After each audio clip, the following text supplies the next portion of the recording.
안녕. 제가 드디어 RC 영상으로 돌아왔습니다.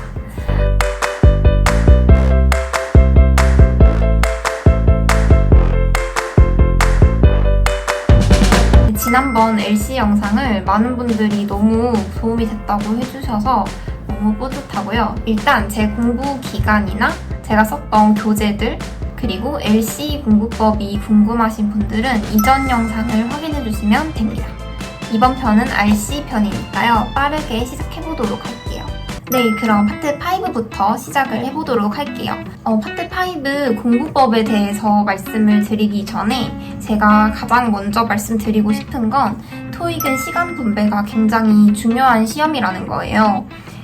풀어보신 분들은 아시겠지만 이게 시간이 넉넉한 시험은 아니잖아요. 그리고 파트 7을 특히 풀다 보면 너무 시간이 오래 걸려서 뒤쪽 문제는 아예 못 푸시는 분들도 계시고, 그래서 제가 꼭 추천드리고 싶은 거는 LC 파트 문제를 풀면서 RC 문제를 10문제 정도는 풀어두는 것을 추천드립니다.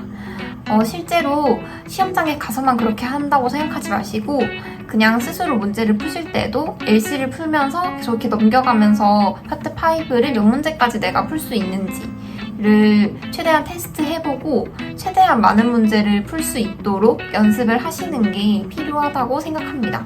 저 같은 경우에는 10문제가 맥시멈이었는데요. 더 욕심부리지 말고 딱 10문제까지만 풀자라는 마음으로 10문제까지는 꼭 풀었던 걸로 기억을 합니다.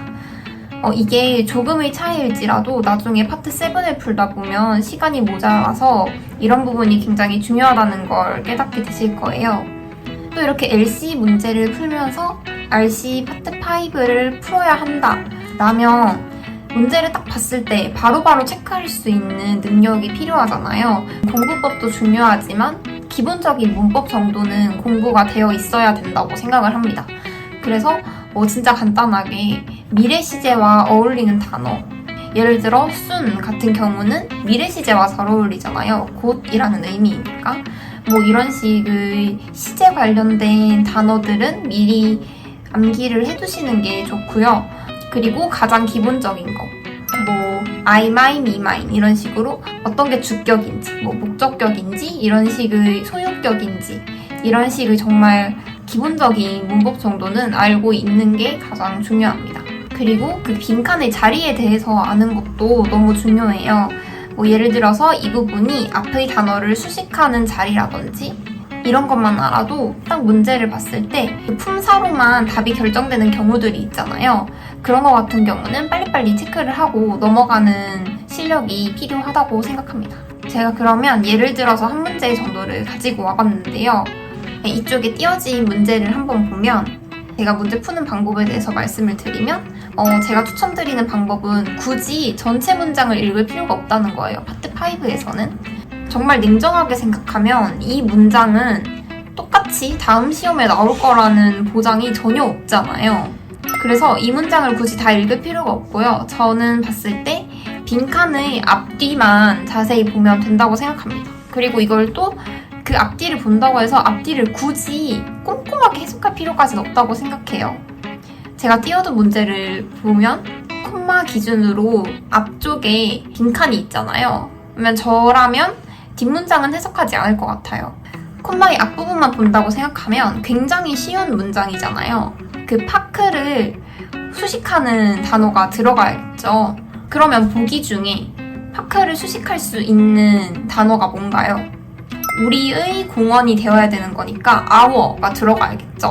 파트 5는 시간이 생명이기 때문에 절대 모든 문장을 해석하려고 하지 마세요. 어휘 부분은 어휘력만 탄탄해도 정말 빨리빨리 맞추고 넘어갈 수 있는 문제거든요. 정말 외우기 싫더라도 단어를 꾸준히 외우는 것을 추천드립니다. 네, 그럼 일단 여기까지 제가 문제 풀 때를 정리를 해보면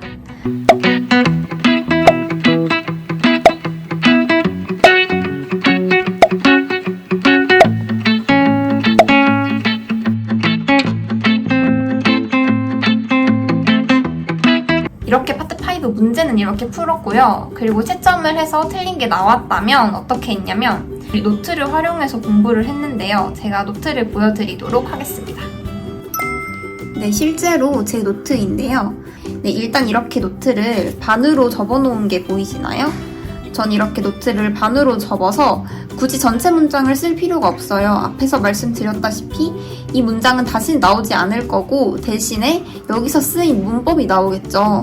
그렇기 때문에 저는 이렇게 제가 헷갈려해서 틀렸던 품사들 같은 경우도 이렇게 옆에 적어놨고요. 예를 들어서 likewise의 품사는 부사이고 그렇기 때문에 저를 이끄는 부분은 들어갈 수 없다. 그래서 여기에 의미까지 합쳐서 의미는 똑같이 비슷하게 라는 의미다. 이런 식으로 적어뒀고요. 그리고 뭐 예를 들어서 for 같은 경우에는 뭐뭐 동안이라는 의미로 쓰일 때 현재 완료로 많이 쓰인다. 라는 것을 알아두면 또 시제만 보고 바로바로 체크를 할 수 있어서 저는 이런 식으로 쭉 정리를 했습니다. 이걸 최대한 열심히 암기를 한 다음에는 이렇게 반을 접어서 제가 실제로 잘 외웠는지 확인을 스스로 해보기도 했고요. 네, 이렇게 다른 부분도 다 공부를 했습니다.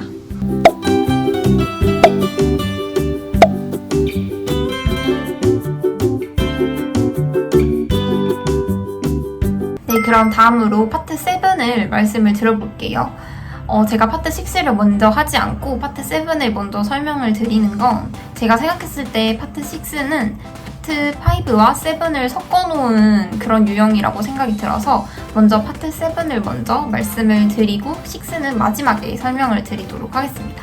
네, 파트 7을 풀 때는 가장 중요한 게 문제는 보통 순서대로 나온다는 거예요. 근데 하나의 문제가 있으면 적게는 2문제, 많게는 4문제까지 문제가 있잖아요. 그럼 보통 그 앞쪽에 있는 문단에서 첫 번째 문제가 나오고 뭐 그보다 조금 뒤에 있는 곳에서 두 번째 문제가 나오고 이런 식이거든요. 그래서 문제를 풀 때 이렇게 대충 문단의 위치 정도는 알고 있으면 문제 전체를 다시 읽으면서 문제를 풀 필요가 없으니까 네, 그 정도는 알고 계시면 좋을 것 같고요. 그리고 저한테 가장 좀 도움이 많이 됐던 거는 첫 번째 문제는 보통 그 글을 쓴 목적을 묻는다는 거예요. 뭐 예를 들어서 그 문제가 이메일이면 이 이메일 왜 썼니?를 물어보고 그 뭐 알리는 글, 이런 공지 이런 거면 이 공지 왜 썼니? 이런 문제이고 뭐 텍스트 메시지면 이 메시지 왜 이 사람들이 왜 메시지로 무슨 대화를 나누고 있니? 이런 식의 문제라는 거예요. 모든 문제가 그렇진 않지만 제가 생각했을 때는 거의 80~90%가 그런 문제이고요. 그래서 가장 첫 번째 문제는 보통 첫 번째 문단에 나오니까 이렇게 문제를 쭉 읽다가 이 글이 이것 때문에 쓰여졌구나 하면 거기서 읽는 걸 그만두시고 첫 번째 문제로 내려가서 목적을 먼저 고르시면 됩니다. 근데 뭐 만약에 목적을 고르는 문제가 첫 번째가 아닌 문제가 있을 수도 있잖아요. 그래도 첫 번째 문제에 대한 답은 그 앞쪽 문단에 분포가 되어 있기 때문에 이미 나는 그 목적을 찾기 위해 글을 읽어놓은 상태라서 첫 번째 문제 정도는 가볍게 푸실 수 있습니다. 네, 저는 문제를 풀 때는 이렇게 풀었고요. 그리고 제가 이게 채점을 하고 틀린 게 있다 할 경우에는 어떻게 오답풀이를 했냐면 사실 파트 7에서는 해석 능력이 중요하잖아요. 그래서 일단 저는 첫 번째로 아예 그 문제를 처음부터 끝까지 꼼꼼하게 해석을 했어요. 그런데 해석을 할 때 그냥 해석을 한 게 아니라 답안지를 일단 봐요. 답안지에는 해석이 아예 다 적혀 있잖아요.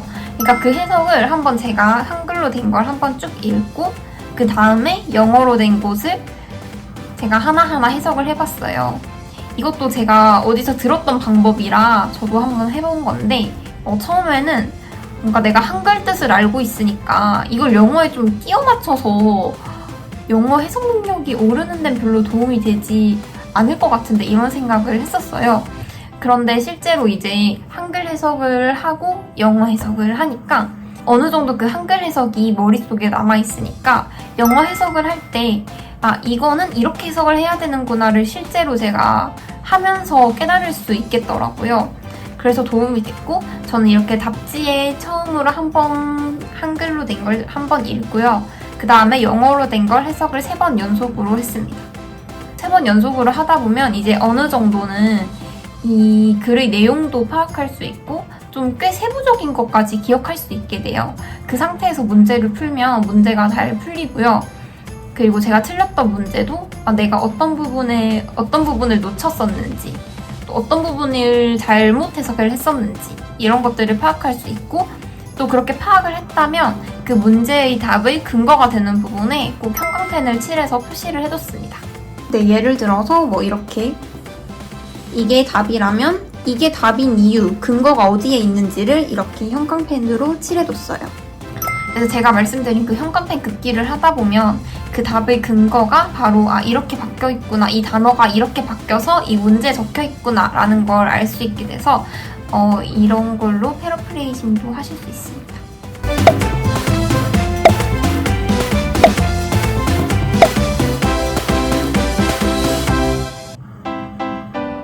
네, 그러면 이제 파트 6로 넘어가 볼게요. 제가 아까 말씀드렸다시피 파트 6는 파트 5와 파트 7을 합쳐놓은 그런 파트라고 말씀을 드렸는데, 프로 보신 분들은 아시겠지만 거기에 문법 문제나 어휘 문제도 들어있고, 또 이제 파트 7처럼 좀 그 내용을 알고 풀어야 하는 문제들도 섞여 있어요.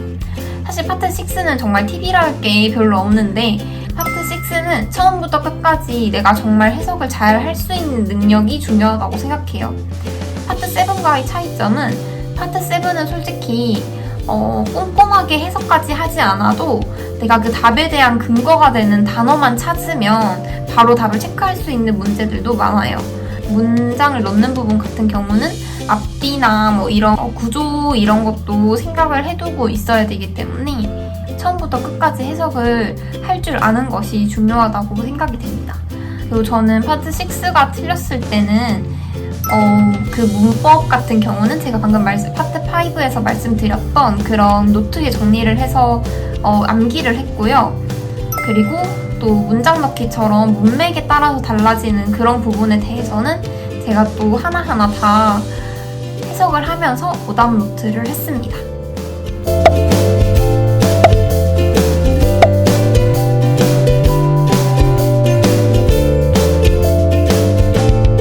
그리고 저처럼 이렇게 독학을 하시는 분들은 뭔가 좀 도움을 받을 수 있는 그런 강의 같은 것도 많이들 찾아보시는데, 제가 그래도 하나 추천드리고 싶은 거는 그 유튜브에 YBN 실전 토익이라고 해서 초록 색깔 책으로 되어 있는 강의가 있어요. 박혜원 선생님께서 하시는 무료 유튜브 강의인데, 저는 유튜브에서 이 강의를 들으면서 좀 어느 정도의 선생님의 RC 스킬 같은 걸 좀 배울 수 있었고요. 교재를 사라고 말씀을 항상 하시는데, 사실 저는 교재를 사진 않았고 선생님께서 중간중간에 뭔가 필기를 해야 될 만한 부분들을 말씀을 해주세요. 저는 그 부분을 필기를 따로 하면서 강의를 들었고 또 그 부분을 암기를 했었습니다. 그래서 물론 제가 말씀드린 팁도 너무 도움이 되면 좋겠지만 독학하시는 분들한테 도움이 될까 싶어서 이렇게 말씀을 드려봅니다. 네, 이렇게 미루고 미뤘던 RC 영상을